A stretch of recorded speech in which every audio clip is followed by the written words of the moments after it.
emergency cabinet meeting was called with the CEO of the Brondo Corporation. How come nobody's buying Brondo the thirst mutilator? Ah, shit. Half the country works for Brondo. Not anymore! The stock has dropped to zero, and the computer did that auto layoff thing to everybody. We're all unemployed! I think that makes the economy suck. Why is this happening? I think it's because we switched to water, but... I mean, this is all your fault? What? Yeah, this is your fault. This shit started happening when we switched to Man, Idiocracy just becomes more and more of a documentary every day.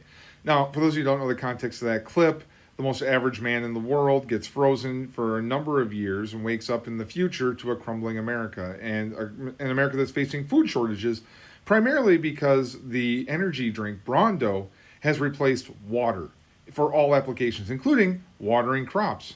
So Joe, who's the most average person in this country when he's frozen, wakes up the smartest man in the country because the country has become so dumb. And he comes up with this great idea to water crops with water instead of Brondo, which causes the crops to grow. Go figure. And so now the country's going to have food. However, nobody has money anymore because Brondo's stock price went to zero and half the country works for them. So now they're mad at Joe for giving them food but taking away their jobs.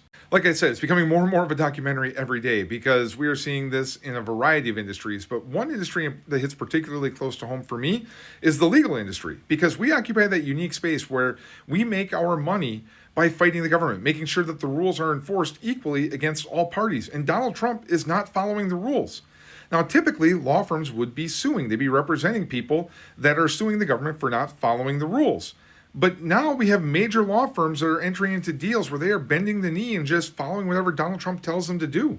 So now we have major law firms like Skadden Arps bending the knee and promising Donald Trump that they will provide $100 million in pro bono legal services to causes he supports, and to also review their hiring practices to get rid of that nasty DEI in order to avoid punishing executive orders from Donald Trump. Now, there are other law firms like Wilmer Hale and Jenner Block that are fighting these executive orders as illegal and arguably unconstitutional. To me, it's very clear that the major firms like Skadden Arps, Paul Weiss, and others that are all bending the knee are doing nothing but just sacrificing our system as a whole and therefore their ability to make money into the future in order to avoid short-term pain from Donald Trump. And it's very, very similar to what's going on in Idiocracy, where all these people are putting their ability to have jobs and make money over their ability to eat.